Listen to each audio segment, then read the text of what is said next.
I'm really afraid. I'm really afraid. I'm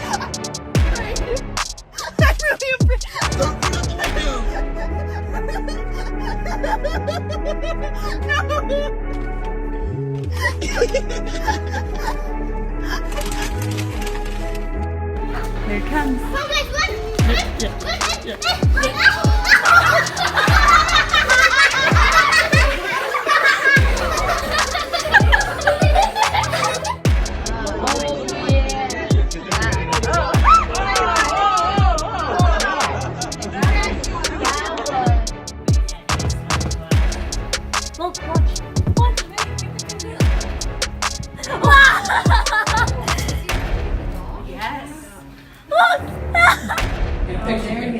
It's attractive. Oh god. Look, he's doing a handstand. He has to get some air while It's a bear. So what if he's not a fish? Let's see the backpack.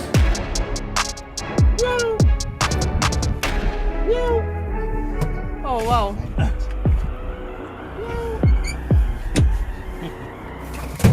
Oh, wow.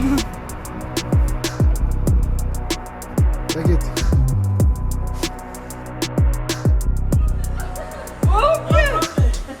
That's okay?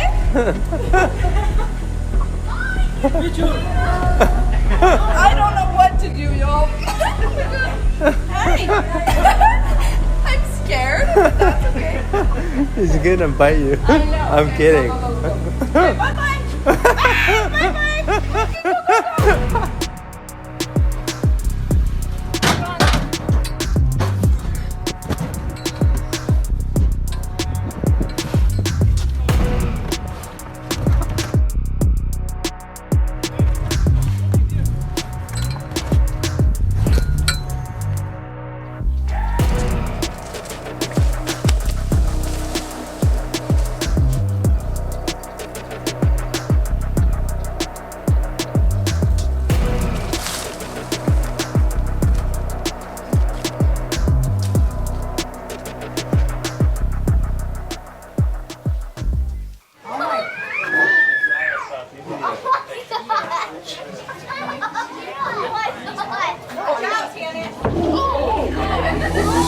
While tigers look soft and cuddly, they are also killing machines.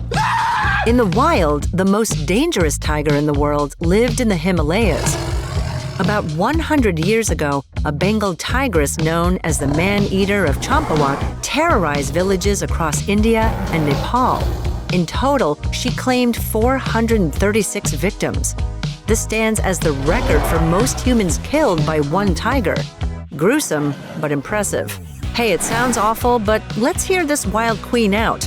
Loss of habitat and subsequent loss of prey might have caused the tiger to shift her taste towards people.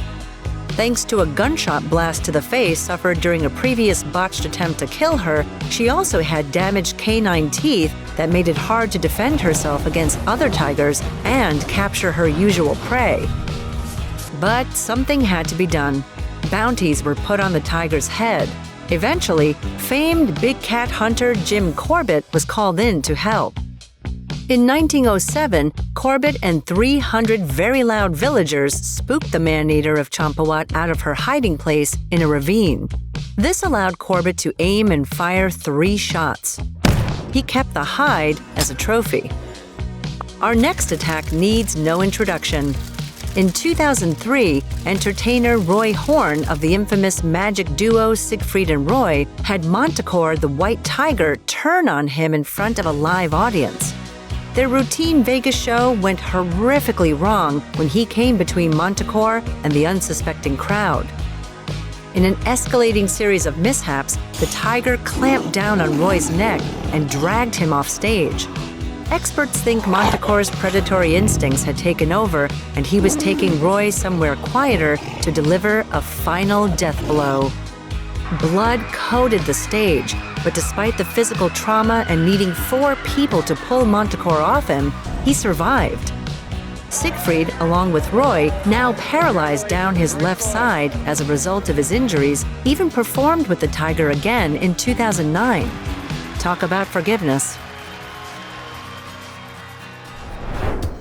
Because domesticated tigers are raised around humans, you might think they seem calmer and relatively safe. But captive tigers are no lap cats. In July 2020, a Siberian tiger kept in a Zurich zoo mauled a zookeeper to death in front of a group of visitors. Even in the face of tragedy, the zoo's management team decided against euthanizing the tiger. They ruled that the zookeeper was at fault for provoking the tiger in its habitat. These are literal horror stories, but humans do more harm to tigers than they do to us. Poaching, habitat loss, and deforestation have caused the population of wild tigers to diminish to less than 6,000. Regardless, if you ever find yourself face-to-face with a tiger, what should you do to survive? First of all, do not run. You won't win.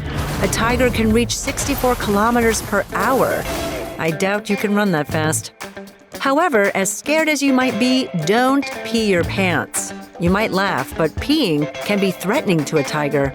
To them, it seems like you're marking your territory, even if you're just absolutely terrified.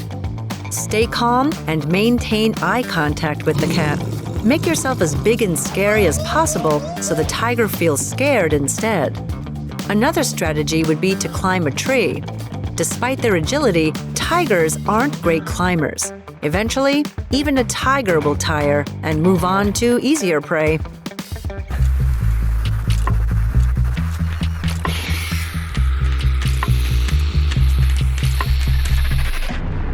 You're looking at one of the deadliest snakes on the planet.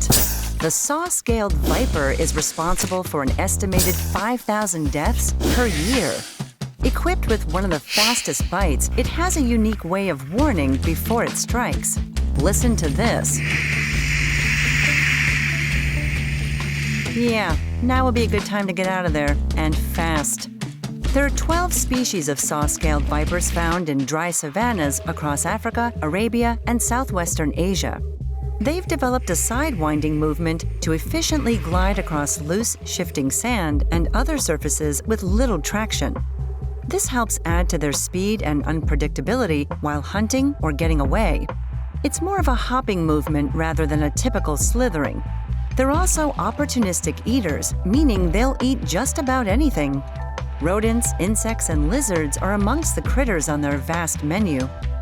It would be a big mistake to judge this snake by its size. They're quite petite when compared to other venomous snakes. Adults can be anywhere from 30 to 90 centimeters long, depending on the species.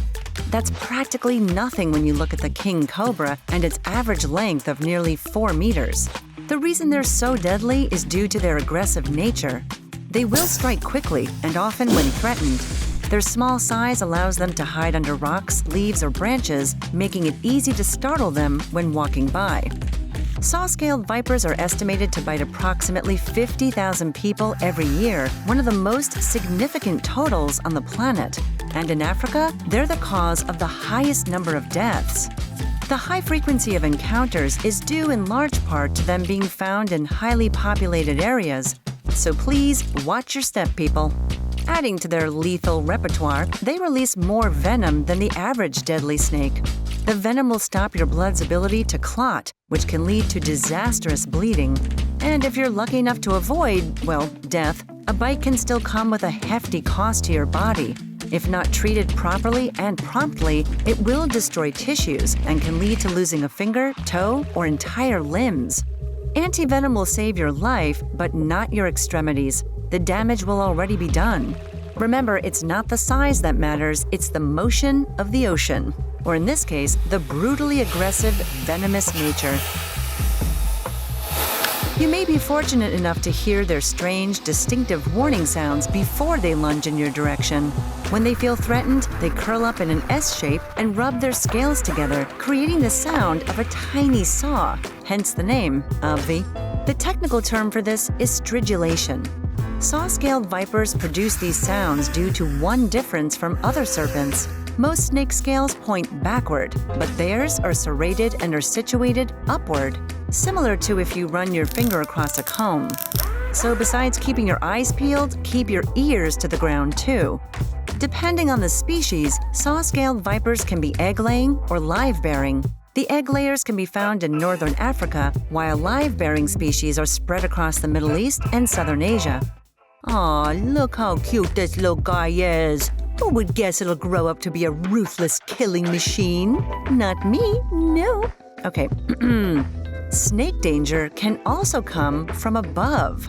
Check out our episode on the deadly boom slang that stalks its prey from trees. Making threatening sounds while being highly aggressive is what saw-scaled vipers do, and that's what makes them crazy creatures.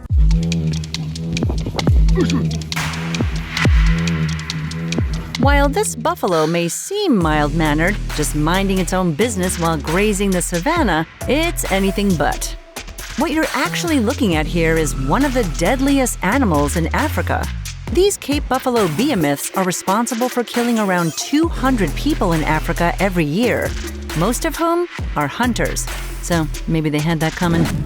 Imagine this one-ton creature headed straight for you. Or worse, an entire herd. Thanks, but I'd rather not.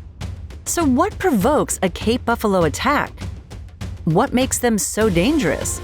And what's the only thing you can do to stop one? Nicknamed the Black Death, these beasts can grow up to 1.8 meters tall and run at speeds of up to 56 kilometers per hour. They're the largest of all the buffalo subspecies. Cape buffalo are part of Africa's Big Five. That is, the continent's 5 fiercest and most sought-after animals. Their size, speed, and aggressive behavior can turn them into killing machines. But this doesn't mean they're always on the prowl for their next victim.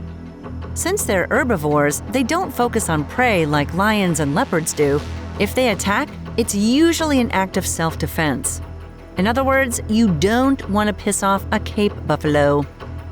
They're extremely ill-tempered, and when it comes to females, they won't hesitate to charge if they or their calf feels threatened.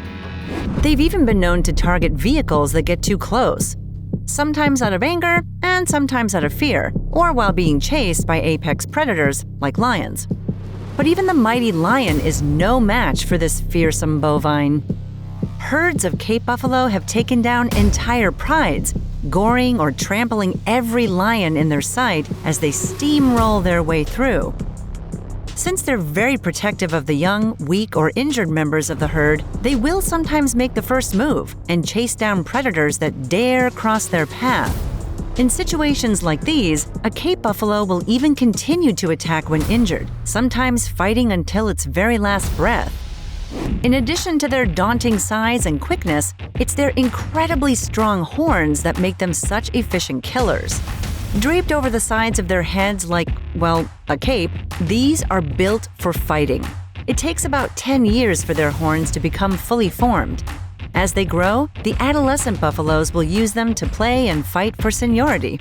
The bull with the biggest horns, or you might say the horniest, some of which can grow up to 1 meter across, is usually the dominant male among the herd. They're used as both weapons and shields. Unfortunately, there's not much a person can do once an angry Cape buffalo has trained its eye on you. They are nearly unstoppable. In some parts of the body, their hide is up to 5 centimeters thick, which helps protect them from chomping fangs or the horns of other confrontational Cape buffalo. The only surefire way to save yourself is to shoot it in the head. Everywhere else is protected by that all-natural armor. So my advice to you on how to not get killed? Don't hunt them. Because a threatened Cape buffalo is a dangerous Cape buffalo. These aren't the only oversized animals at risk in Africa.